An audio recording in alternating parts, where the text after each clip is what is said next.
Hello friends, welcome back to my channel চেখে দেখো। আশা করি তোমরা সবাই ভগবানের আশীর্বাদে খুব খুব ভালো আছো। আমিও কিন্তু ভীষণ ভালো আছি। আমি শতাব্দী চলে এসেছি আজকের রুই মাছের আবারও একটা নতুন স্বাদের একেবারে ইউনিক স্টাইল একটা রেসিপি তোমাদের সঙ্গে শেয়ার করার জন্য। আজকের যে রেসিপিটা আমি তোমাদের সঙ্গে শেয়ার করতে চলেছি তার প্রথম পর্ব আমি কিন্তু আগেই তোমাদের সঙ্গে শেয়ার করে নিয়েছি। আর আজকের ভিডিওটা যেহেতু একেবারে ইউনিক, সে কারণে স্টেপ বাই স্টেপ দেখার অনুরোধ রইল, স্কিপ না করে। কারণ যদি কোনো স্টেপস তোমরা স্কিপ করে যাও তাহলে যখন রান্নাটা পরে তোমরা বাড়িতে ট্রাই করবে তখন কিন্তু অনেক রকম প্রবলেম হতে পারে। তো টাইটেল আর থাম্বনেল দেখে তো বুঝেই গেছো আজকের কি বানাবো। তাহলে চলো ঝটপট বলে দিই দেরি না করে। আজকের আমি বানাবো গাঁঠি কচু দিয়ে রুই মাছের ঝোল দ্বিতীয় পর্ব। তো গাঁঠি কচু দিয়ে রুই মাছের ঝোলের দ্বিতীয় পর্ব বানানোর জন্য আমি এখানে রুই মাছ নিয়েছি। রুই মাছগুলোকে ভালো করে ধুয়ে পরিষ্কার করে লবণ মাখিয়ে রেখে দিয়েছি আধা ঘন্টা 1 ঘন্টা আগে। নিয়েছি পেঁয়াজ কুচি, এখানে বেশ কিছু মশলা নিয়েছি যেটা একেবারে ইউনিক, সেটা তোমরা খুব ভালো করে দেখে নাও।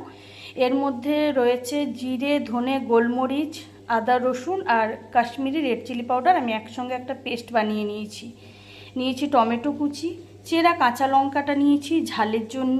এখানে নিয়েছি একটা শুকনো লঙ্কা, 5 ফোড়ন আর তেজপাতা, এগুলো অবশ্যই ফোড়নের জন্য। আর এই রান্নাটাতে কিন্তু স্পেশালি 5 ফোড়ন দিতেই হবে। লাগছে লবণ। এখানে নিয়েছি সর্ষে পাউডার, এটা বাজার দোকান থেকে অবশ্যই কেনা পাউডার, তোমরা চাইলে সময় থাকলে পেস্টও বানিয়ে নিতে পারো। সর্ষে পাউডারটাকে আমি 1 চিমটে নুন দিয়ে জলে রেখেছি ভিজিয়ে। নিয়েছি হলুদের গুঁড়ো, আর এখানে নিয়েছি গাঁঠি কচুগুলোকে খোসা ছাড়িয়ে ভালো করে ধুয়ে পরিষ্কার করে আমি হলুদের গুঁড়ো মাখিয়ে রেখেছি। তো এখন সবার প্রথমে মাছের মধ্যে পরিমাণ মতো হলুদের গুঁড়ো মাখিয়ে নেব।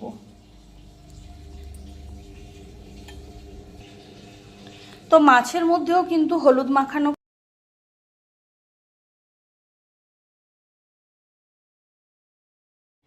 তো আছে কড়াই বসিয়ে দিয়েছি, কড়াইতে দিয়ে দিচ্ছি সর্ষের তেল।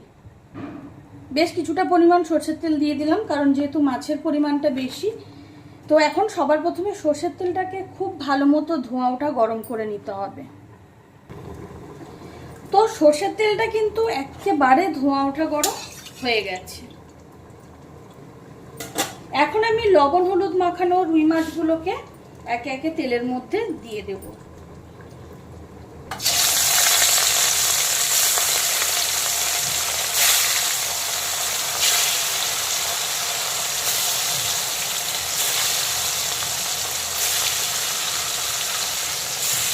রুই মাছের একটা দিক ভালো মতো ভাজা হয়ে গেলে আমি রুই মাছগুলোকে উল্টো করে দেব।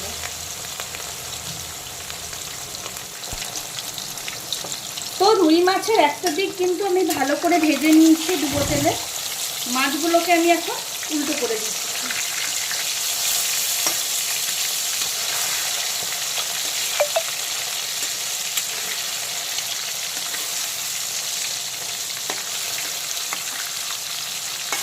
এখন রুই মাছের উল্টো দিকটাকেও একইভাবে ভালো করে ভেজে নেব। কড়া করে ভাজবো না, মিডিয়াম সাইজ, যেরকম ঝোলের যেরকম মাছ ভাজা আমরা সাধারণত করে থাকি সেরকমই ভেজে নেব, খুব বেশি কড়া করে ভাজবো না।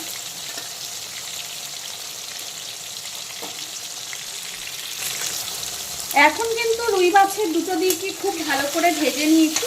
তো মাছগুলোকে আমি এখন তেল থেকে তুলে নেব।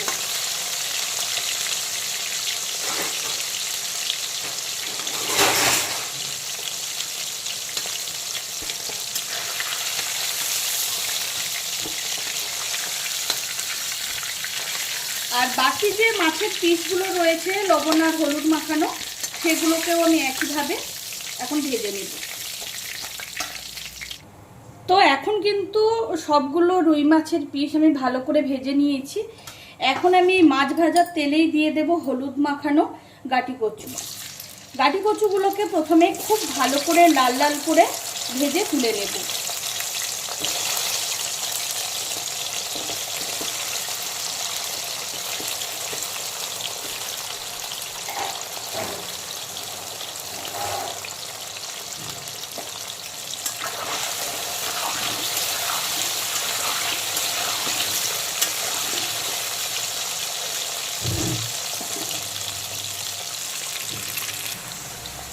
গাটি কচুগুলো কিন্তু এখন খুব ভালো করে আমি লাল লাল করে ডিপ ফ্রাই করে নিয়েছি, আর সেটা তোমরা দেখেই বুঝতে পারছো খুব সুন্দর করে ভেজে নিয়েছি।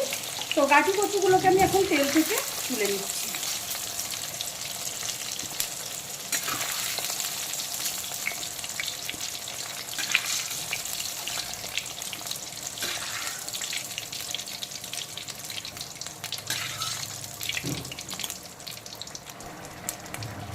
তো এখন রুই মাছ আর গাটি কচু ভাজার তেলে দিয়ে দেব প্রথমে শুকনো লঙ্কা ফোড়ন,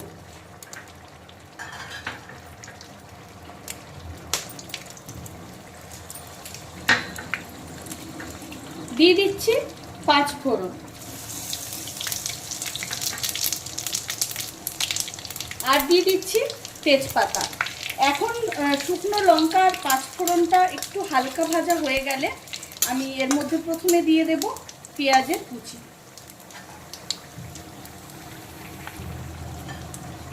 5 ফোড়ন আর শুকনো লঙ্কাটা কিন্তু হালকা ভাজা হয়ে গেছে, এখন দিয়ে দিচ্ছি পেঁয়াজ কুচি।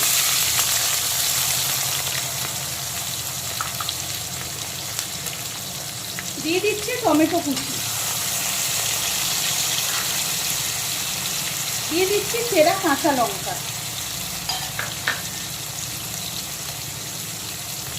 দিয়ে দিচ্ছি স্বাদ মতো লবণ।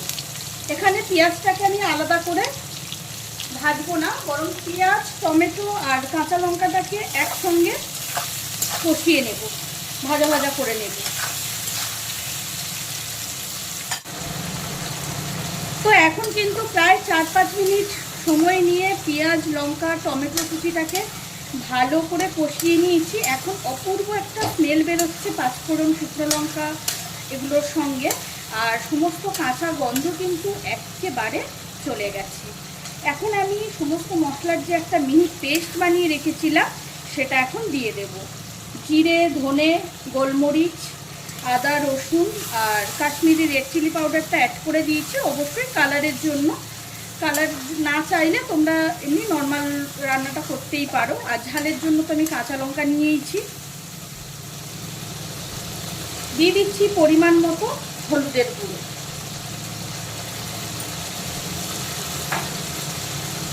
এখন বেশ কিছুক্ষণ এই পুরো মশলাটাকে কষিয়ে ভাজা ভাজা করে নেব, মশলার চারদিক থেকে তেল ছাড়া পর্যন্ত আর মশলার থেকে সমস্ত কাঁচা গন্ধ চলে যাওয়া পর্যন্ত। আঁচটা কিন্তু অবশ্যই লো টু মিডিয়াম আছে অল্টারনেট করে করে রাখতে হবে যাতে মশলাটা পুড়ে না যায়।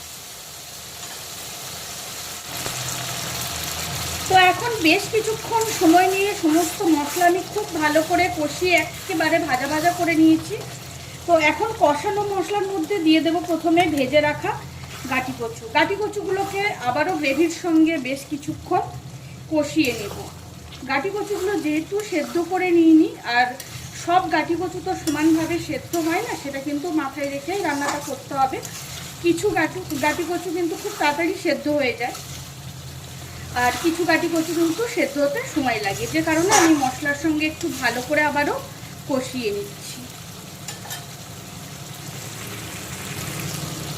তো আবারও প্রায় 2-3 মিনিট সময় নিয়ে গাটি কচুগুলোকে কষিয়ে নিলাম কষানো মশলার সঙ্গে। এখন দিয়ে দিচ্ছি কিছুটা পরিমাণ ফোটানো জল।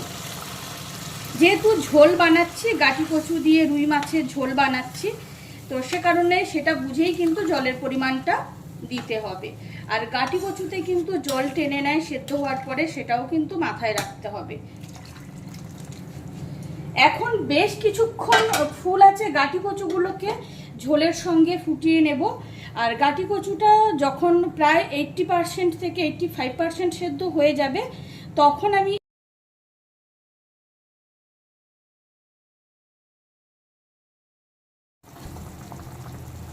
তো ঝোলটা কিন্তু এখন টকবক করে ফুটতে শুরু করেছে।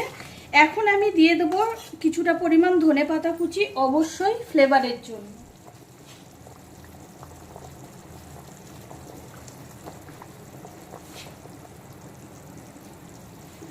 এখন গাটি কচুগুলো ভালো মতো সেদ্ধ হয়ে গেলে তারপরে আমি এর মধ্যে ভেজে রাখা রুই মাছগুলোকে দিয়ে দেব।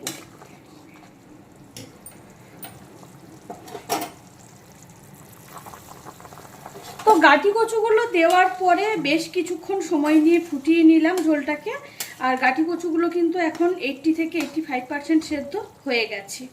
এখন আমি দিয়ে দেব ভেজে রাখা রুই মাছ।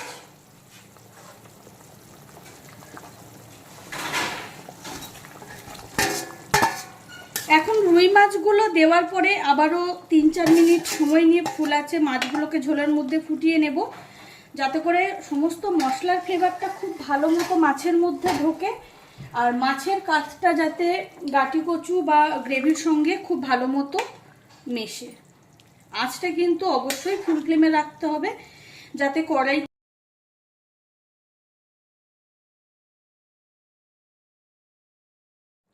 তো ভেজে রাখা রুই মাছগুলো দেওয়ার পরে আমি আবারও 3-4 মিনিট সময় নিয়ে রান্নাটা করে নিলাম। এখন কিন্তু গাঁটি কচুগুলো খুব সুন্দরভাবে সেদ্ধ হয়ে গেছে, আর কিন্তু রান্নার খুব বেশি বাকি নেই। এখন দিয়ে দিচ্ছি সর্ষের পেস্ট, আমি সামান্য জলে গুলে দিয়ে দিলাম।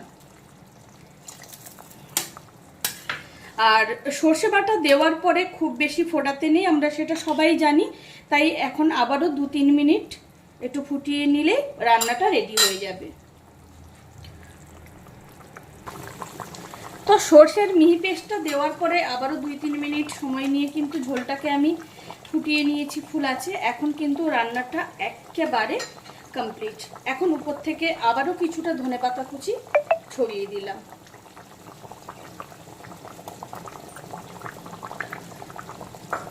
আর আমার আজকের